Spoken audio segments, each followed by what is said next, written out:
So we are back guys with chapter number 1 of class 11 The Living World। इसका first part आपको पहले वाली video में मिल गया है, मतलब इसके आगे के टॉपिक्स आप उसमें पढ़ चुके हैं। अब हम जानेंगे कि जो लिविंग ऑर्गेनिज्म होता है असल मायने में उसकी क्या डेफिनेशन हो सकती है।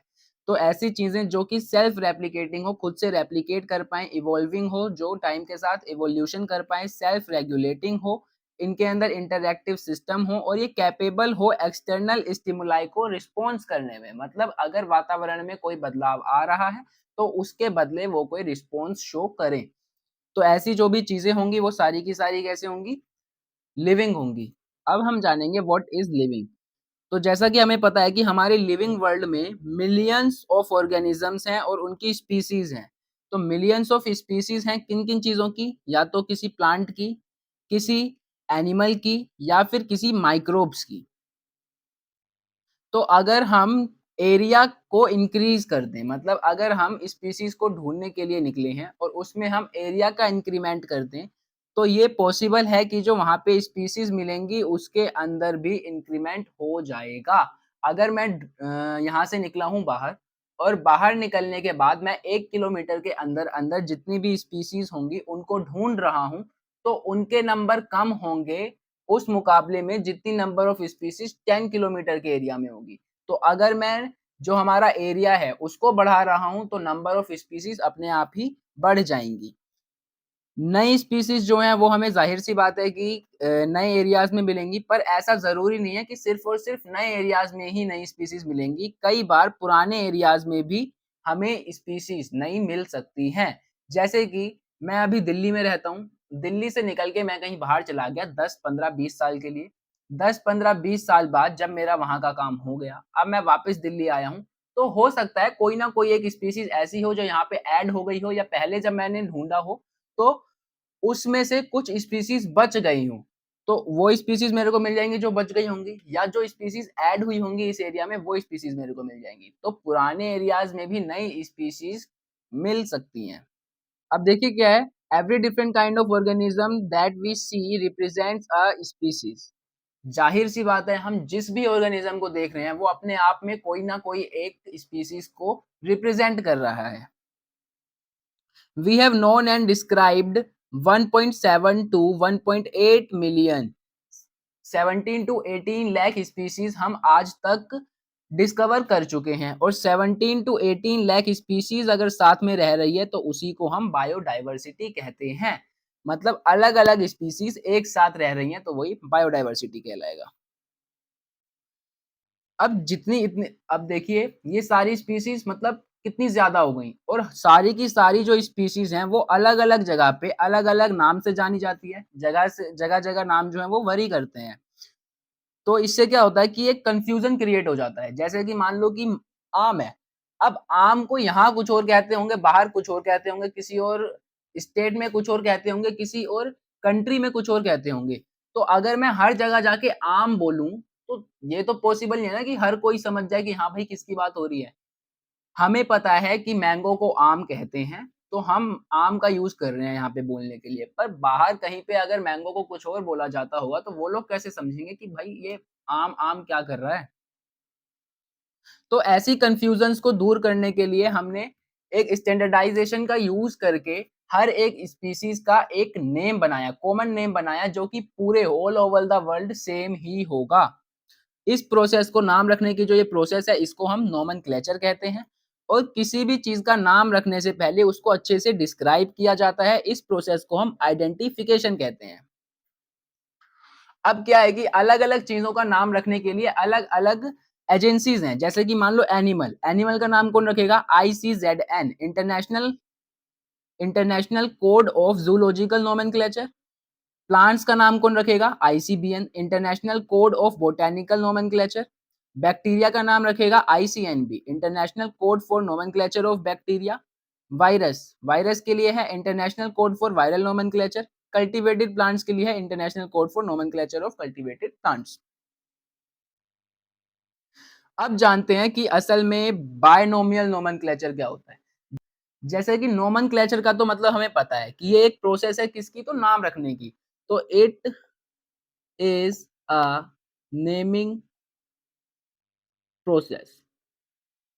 नेमिंग प्रोसेस एज इन कि जो नाम रखा गया है वो all over the world common है। अगर मैं यहाँ पे वो नाम बोल रहा हूँ तो अब मैं पूरे वर्ल्ड के किसी भी देश में चले जाऊं, किसी भी स्टेट में चले जाऊं, वहां पे उस नाम से उसको पहचान लिया जाएगा। अब इसके कुछ रूल होते हैं कि जो इसका ये जो बाइनोमियल है, बाइनोमियल के अंदर एक तो बाई आ रहा है और दूसरा नोमियल आ रहा है। नोमियल का मतलब हमारा कंपोनेंट होता है और बाई का मतलब होता है टू, मतलब इस नाम के दो पार्ट होंगे। फर्स्ट कंपोनेंट जो होता है वो हमें दर्शाता है जीनस या फिर जेनरिक नेम को। सेकंड कंपोनेंट जो होता है वो हमें दर्शाता है स्पीसीज या फिर स्पेसिफिक नेम को। अब देखिए जैसे कि मैंने मैंगो को लिया, तो मैंगो का जो नोमेनक्लेचर है वो है मैंजीफेरा इंडिका लिन। जो मैंजीफेरा है ये हमें रिप्रेजेंट कर रहा है इसका जीनस, जो इंडिका है ये हमें बता रहा है स्पीसीज। अब आप बोलेंगे कि ये थर्ड कंपोनेंट क्या है, तो जो थर्ड कंपोनेंट है वो हमें बता रहा है डिस्कवरर का नाम। जैसे कि इसकी डिस्कवरी करी थी लिनियस जी ने, तो लिनियस जी के नेम का एक एब्रीवेटेड फॉर्म यहाँ पे यूज किया हुआ है, लिनियस को लिन कर दिया है उन्होंने। तो इसके दो कंपोनेंट हो गए। दोनों कंपोनेंट के नीचे आपको दिख रहा होगा कि अलग अलग लाइन खींची है। इस लाइन से हम ये रिप्रेजेंट करते हैं कि जो ये जो नाम है ना ये लिए गए हैं लैटिन भाषा से। अब आप सोच रहे होंगे सिर्फ लैटिन भाषा क्यों, हिंदी हो सकती थी, इंग्लिश हो सकती थी, बहुत सारी लैंग्वेजेस हैं वो हो सकती थी, पर सिर्फ लैटिन ही क्यों? तो इसका रीजन ये है कि जो लैटिन लैंग्वेज है वो बहुत पहले डेड हो चुकी है। उसके जो रूल्स बन चुके हैं उन रूल्स में अब कोई भी चेंजेस नहीं आएंगे आने वाले समय में। मतलब उसके रूल में चेंजेस होने की कोई पॉसिबिलिटी ही नहीं है। अगर मैं आज के टाइम पे कोई साइंस से रिलेटेड एक्सपेरिमेंट लिख रहा हूँ और मैं चाहता हूँ कि आगे आने वाले साइंटिस्ट उसको जब पढ़ें तो उनके भी वो समझ में आ जाए, तो मैं लैटिन लैंग्वेज का यूज कर सकता हूँ, क्योंकि आने वाले टाइम में जैसी लैटिन भाषा अभी है वैसी ही तब रहेगी, तो वो लोग भी उसको पढ़ के समझ सकते हैं।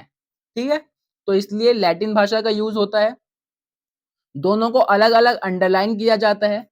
और जो फर्स्ट वाला पार्ट होता है ना, जीनस पार्ट जो होता है नोमेनक्लेचर का, उसका जो फर्स्ट लेटर होता है उसको हम कैपिटल से स्टार्ट करते हैं, फर्स्ट लेटर को हम कैपिटल लिखते हैं। जो स्पेसिफिक नेम का फर्स्ट लेटर होता है उसको हम स्मॉल लेटर में ही लिखते हैं या फिर लोअर केस में लिखते हैं। और लास्ट में हमें दिख रहा है लेन, मतलब डिस्कवरर का जो नाम है उसके नीचे कोई अंडरलाइन नहीं होता, उसको हम एज इट इज जैसे हम इंग्लिश लिखते हैं वैसे ही लिख देते हैं। और क्योंकि ये नाम है तो नाम के अंदर तो फर्स्ट लेटर वैसे भी कैपिटल होता है, तो इसलिए हमने यहाँ पे लिन के लिए कैपिटल लेटर यूज किया है, फर्स्ट जो लेटर है।